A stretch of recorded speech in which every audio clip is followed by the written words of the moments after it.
కథోలిక విశ్వాసంలో కార్పస్ క్రీస్తు మహోత్సవం అంతరార్థం ఏమిటి?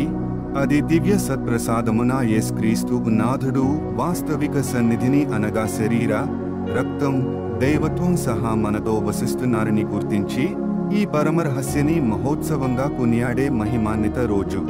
ఈ మహోత్సవం ఎప్పుడు జరుపుకుంటారు?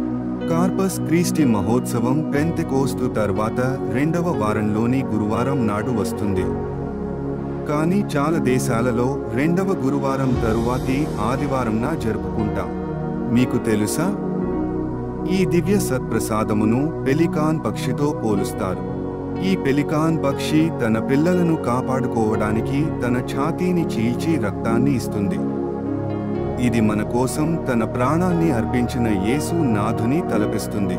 ప్రతిసారి మనం దివ్య సత్ప్రసాదము స్వీకరిస్తుండగా మనం ఆ యేసుక్రీస్తును స్వయంగా స్వీకరిస్తున్నాం అని గుర్తు చేస్తుంది.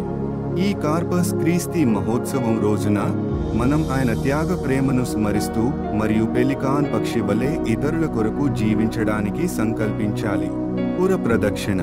అప్పటి పట్టణాలు నుండి ఇప్పటి ఆధునిక పట్టణాలు వరకు కూడా ఈ మహోత్సవంను ఘనంగా కొనియాడుతున్నారు. ఆ మహోత్సవంలో భాగంగా దివ్య సత్ప్రసాదమును దివ్య మందసములో ప్రతిష్ఠించి ఆ మందసమును పురవీధుల్లో ప్రదక్షిణగా దీపాలతోనూ గంటలతోనూ తీసుకువెళ్తారు. దీని అర్థం ఆ క్రీస్తు నాథుడు తన ప్రజల మధ్యకు వేంచేసే సమయంగా భావిస్తారు. నేటి ప్రపంచ ఉత్సవం మరియు సంబరాలు.